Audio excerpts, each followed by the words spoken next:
whatever's bothering you. One way that I like to do that is listening to scary stories or true stories. I don't really like the no sleep scary stories too much. I like true scary stories. I think it's because I'm interested in the paranormal and the afterlife. So I find it really interesting reading these stories. Some of them seem far-fetched. Some of them seem completely true. It's fun though. It's fun to read them. Scare yourself a little bit.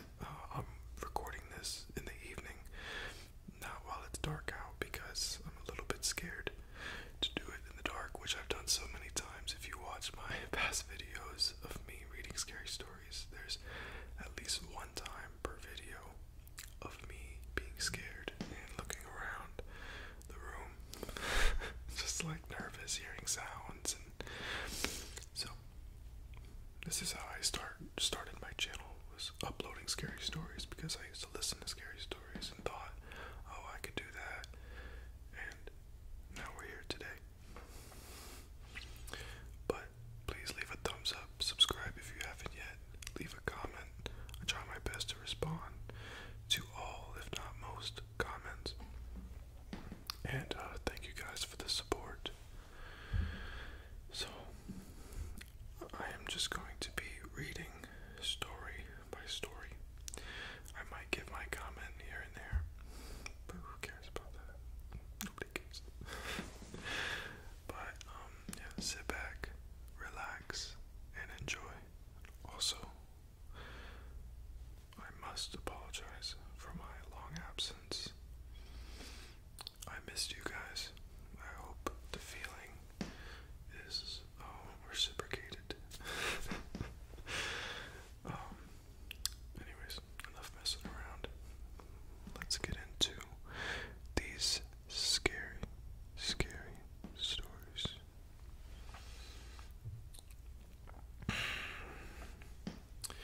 Right here at work, a few nights ago during night shift, I was typing up an email to a customer and saw something out of the corner of my eye.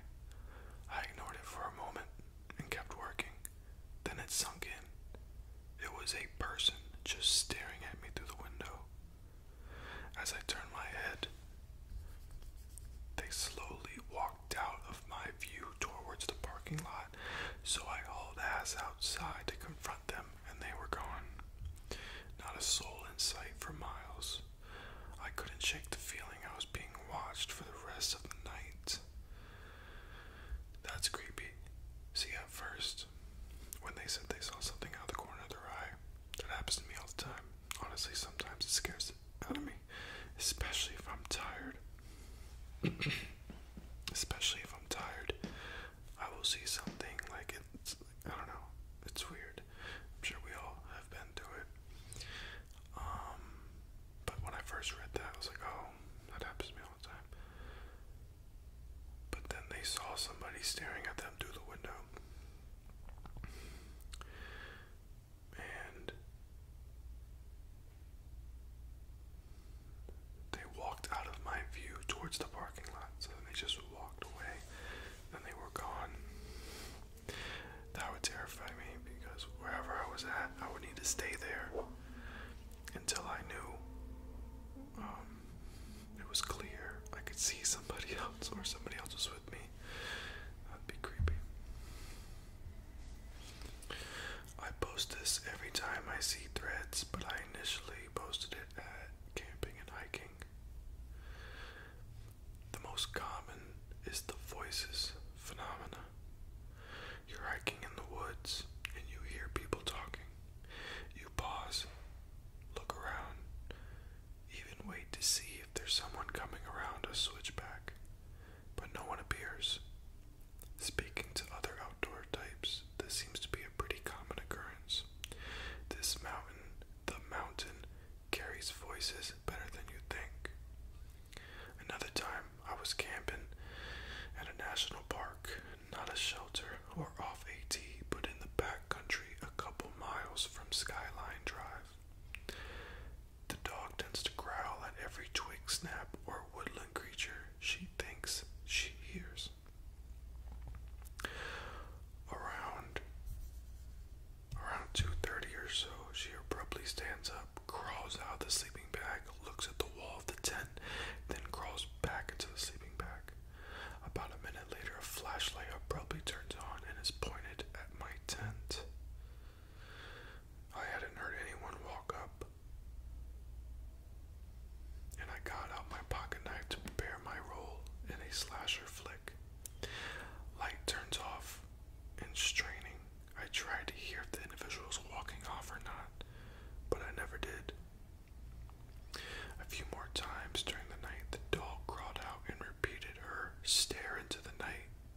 Whoa, I'm going to be quiet about this, when she growled at bears that had been near our tent before.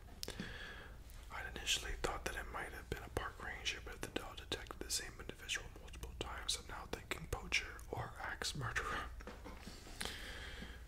That's interesting.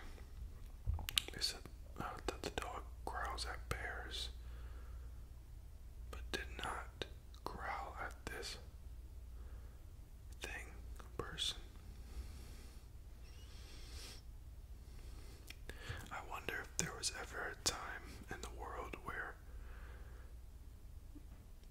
you could just hear somebody walking around you and not be scared. Is that because of horror movies or because of all the true crime? I don't know. But I feel like I guess anybody would be scared.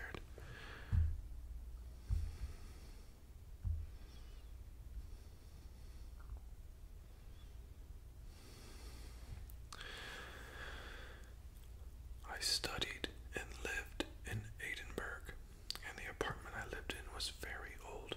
It had old, worn-down concrete steps which spiraled down to each landing. The only light came from the skylight 3 floors up. In the winter months, it was pitch black in this hallway.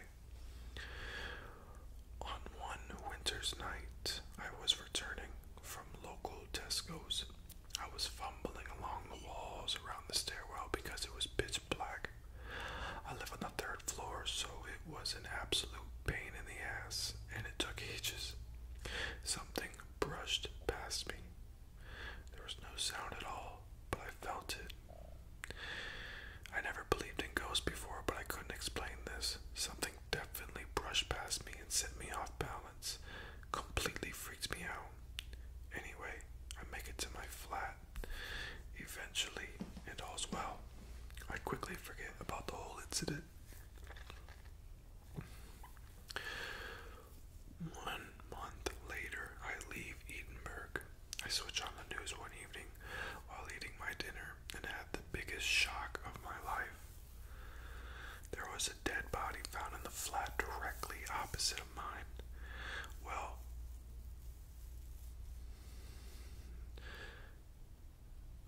There was a dead body found in the flat directly opposite mine. Same hallway, like 3 feet away. Now you're probably thinking, no big deal, yeah. Dead bodies are found all the time. Well, that body lay in that flat for 5 years. The whole duration I lived there. Here's the really messed up part of the story.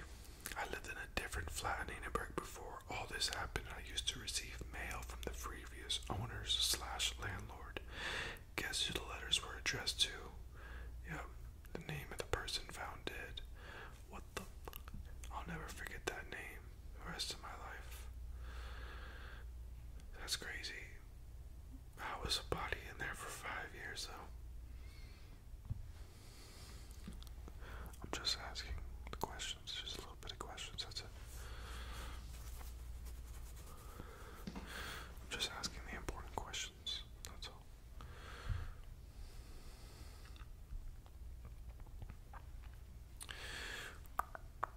Next story. Late to the party, but I'll share. The town I grew up in had a lake that had a huge dam. On the lake side of the dam, you could walk down the length of the dam when the water was down. Basically, you were between the dam and the lake. I was a sophomore in high school and had taken a lady friend down that path for a little alone time. It was towards nightfall, and the lake had lots of dead trees sticking out of the water. But this particular spot had only one tree sticking out of the water, I'd say about 300 yards or so from us. We sat down on a big rock and were passing time. I'd say we were there for about an hour. Now, mind you, there was no noises that night, minus crickets and wind, so you could have easily heard any movement in the water, and any person could have heard you as well, heard us as well. We're having a nice conversation when we finally initially thought was a tree.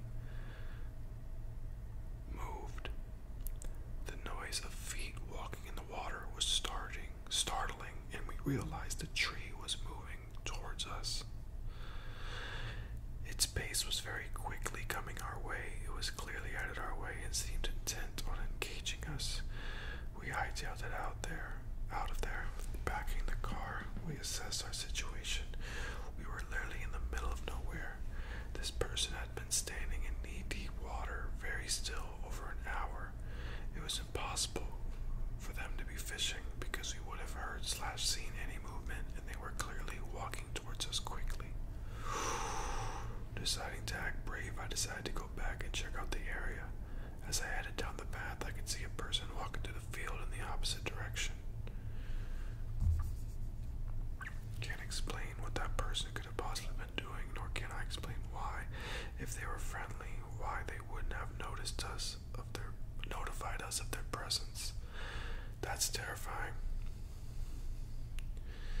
And what time of the day was this?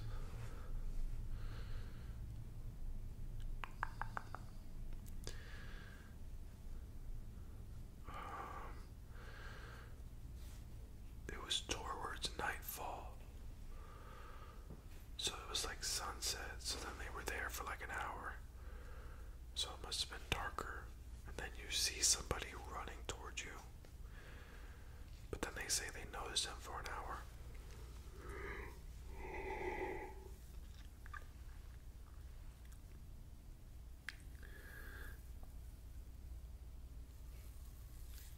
Oh, so the tree was the person. They thought the guy was a tree, I guess. I don't know.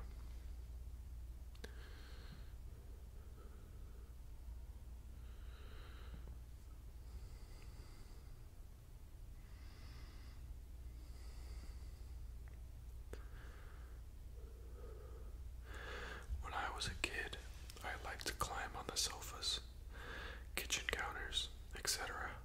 to imagine I was on some sort of adventure. One day I decided to climb the washer and dryer. As I reached the top of the dryer, my foot slipped and I started to fall backwards. Then I felt a hand push me upright on top of the dryer. Instantly I turned around and expected my angry dad banning me from climbing on stuff, but no one was there. Now, if I would have fallen backwards, I would have smacked my adventurer's head on the edge of the granite counter. I couldn't believe that happened.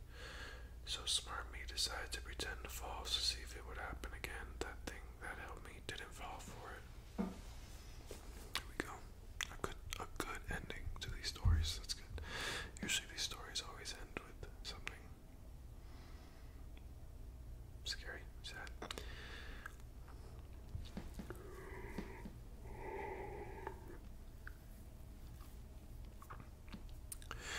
These stories always make me sleepy, especially whispering for 15 minutes. Just makes me sleepy. Next story. I live in a pretty old area in New Jersey. The house I grew up in was an old Victorian built in the early 1800s. When I was little, I was a witness to unexplainable events in said house. Strange events included witnessing an older lady walking down my stairs only to be told by my mom that she was the one in the house, the only one in the house. Strange dreams about people in horse carriages being drawn to the beach and being woken up by strange voices. However, still to this day, this scares the out of me. 4th grade me was sitting in my kitchen doing homework. My dad was at work. My mom was grocery shopping and my little brother accompanied my mom. I was the only person in the house. It's dead quiet in my house until bang. It sounded like someone dropped something heavy upstairs. I thought I left the window open and the wind knocked something over, so I went upstairs to investigate. My whole room was trashed. Dresser drawers were flipped over. Clothes and toys all over the floor. Closet doors wide open with everything off the hangers and out of the boxes.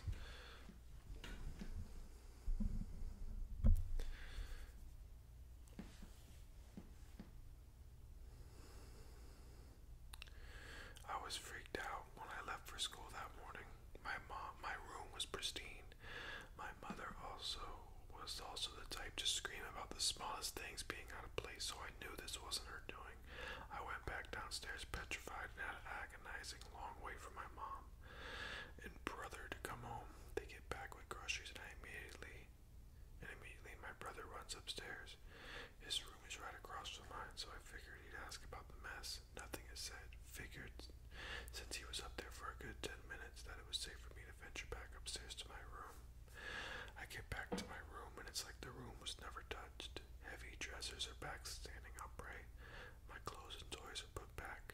The room is spotless. It's like someone in those 10 minutes came back, fixed up the mess I never made in the first place. Wow. Wow.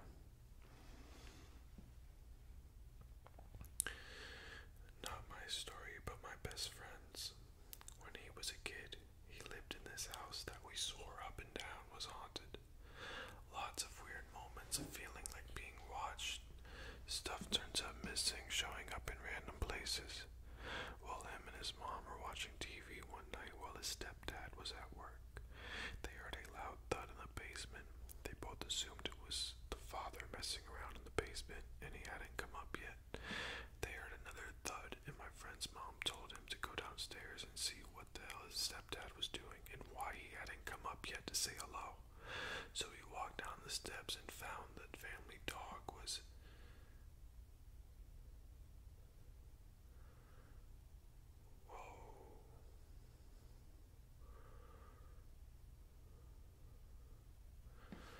Alright, I can read that.